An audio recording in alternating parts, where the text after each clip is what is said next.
Have you ever wondered why some people just seem to have this absolutely unbreakable discipline while the rest of us, well, we struggle to stick to a new habit for more than a few days? It's wild, right? Well, today we are unpacking the behavioral psychology behind the Neuro protocol, and we're going to discover how repeated discipline doesn't just change your daily habits. No, it literally rewrites your entire self-concept. Let's dive right in. So tell me if this sounds familiar. You tell yourself, okay, this time it's going to be different. But then you end up basically ghosting your own goals just 2 weeks later. It's incredibly frustrating, right? Feeling stuck in that endless loop of self-sabotage.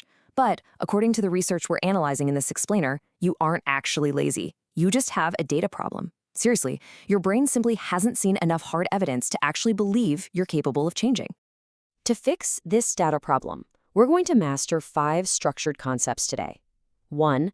The motivation trap. 2. The 90-91 rule. 3. Your internal software. 4. Mastering the micro-win. And 5. Rewriting your identity. All right, part 1, the motivation trap.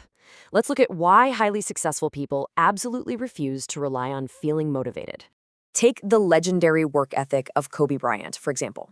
When he played in Miami, other players would literally watch in disbelief as he spent 30 straight minutes shooting the exact same shot from the exact same spots over and over and over again. He wasn't out there looking for novelty or some shiny new routine to keep himself entertained. Not at all. He was building an unstoppable identity by mastering the boring, repetitive work. He understood something absolutely fundamental. Discipline outlasts inspiration every single time. You see, the protocol calls out a really hard truth here. Relying on motivation, that's basically relying on an unpredictable weather report for your emotions.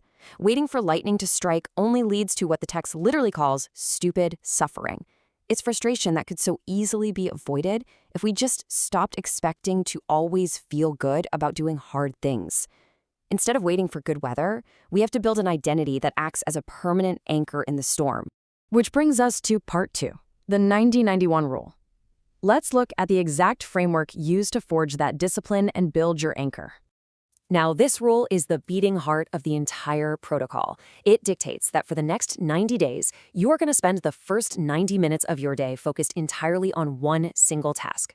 Just one, your most important goal. And guys, this isn't just a random time block that you can shuffle around your calendar whenever you feel like it. You have to treat this as a non-negotiable appointment with your future self. It's a daily commitment to put your ultimate priority ahead of absolutely everything else the world demands of you. So why first thing in the morning? Well, it all comes down to cognitive science. Your prefrontal cortex, that's the part of your brain responsible for complex strategy, intense focus, and willpower, is at its absolute freshest right after you wake up. By prioritizing your biggest goal immediately, you're essentially weaponizing your peak strategic brainpower before all the stress and noise of the day can drain it away. You are tackling the absolute hardest task when you're biologically best equipped to handle it. Plus, by deciding exactly what you're doing before the day even starts, you completely eliminate decision fatigue. We've all felt that exhaustion, right? Just trying to decide what to eat for lunch or what email to answer first can be draining. Highly successful individuals ruthlessly protect themselves against this mental drain. Look at Jeff Bezos. He tries to limit himself to only 3 big decisions a day, just to preserve that exact mental energy for what truly matters. Moving on to part 3. Your internal software. Because to truly make the 90-91 rule stick, we've got to look under the hood and examine what drives our behavior in the first place. Psychology and ancient wisdom actually categorize our internal programming into 3 distinct types, or Nafs. First up, the evil-inclined self. Yeah, we all know this one. It's that part of you completely addicted to cheap dopamine thrills, like endlessly scrolling social media when you know you should be working. It acts like a literal virus on your mental hardware. Then there's the reproaching self. This is that little voice of conscience that makes you feel deeply guilty when you procrastinate. Now, while it feels awful, the protocol notes this is actually a gift. It's an internal alarm system that you need to strengthen with wisdom. And finally, there is the satisfied self. This is the ultimate goal, a state of total peace where you're acting in complete alignment with your true potential, totally free from those constant internal tugs of war. All right, part 4, mastering the micro-win. How do we actually make the jump from that dopamine-addicted self all the way to the satisfied self? Well, the answer is to start exactly where you stand. Look around your room right now. Are there stacked papers driving you crazy? A rat king of untangled cables behind your desk? Fix them. I know, it sounds super trivial, but the routines you repeat and the environments you inhabit every single day actually constitute 50% of your entire life. So fixing small environmental annoyances is a absolutely crucial, immediate first step to regaining control over your larger habits.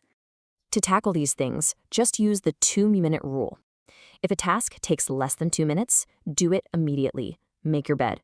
Chug a glass of water the second you wake up. This brilliantly destroys procrastination right at the root. These little micro wins fire up your mental metabolism, and they send a loud, clear signal to your brain that you, not your impulses, are the one steering the ship.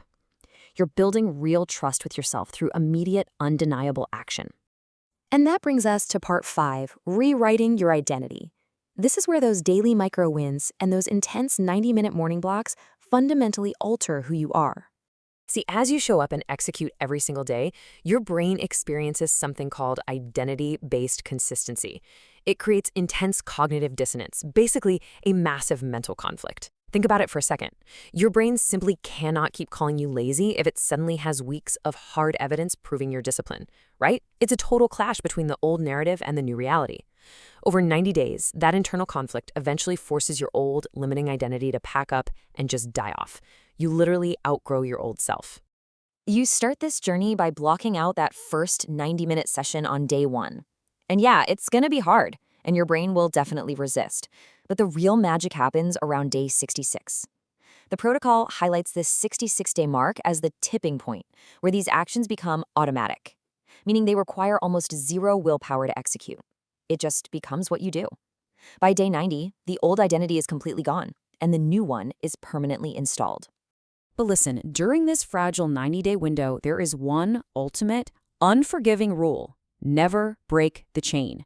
Look, we're all human. Missing one day is just feedback. It is not a failure. Life happens. However, missing 2 days in a row, that is breaking the chain. That is the exact moment you risk slipping right back into your old, broken internal software. By missing 2 days, you're basically telling your brain that the new habit isn't actually a priority. So to prevent that relapse, you need visual proof. Go get a physical paper calendar, put it right on your wall, and draw a massive red X through every single day you complete your 90-minute block. Seeing a physical, unbroken chain of red X's growing on your wall develops this visceral psychological need in your brain to protect that momentum at all costs. It completely hacks your brain's reward system, making the act of not breaking the chain way more powerful than the temptation to quit. So, as we wrap up this explainer, it's time to make a choice. Are you going to stay a spectator in your own life, stuck in a comfortable but super frustrating loop of self-sabotage? Or are you ready to finally provide your brain with the raw data it needs to change, simply by starting your day 30 minutes earlier tomorrow morning? The data is in your hands.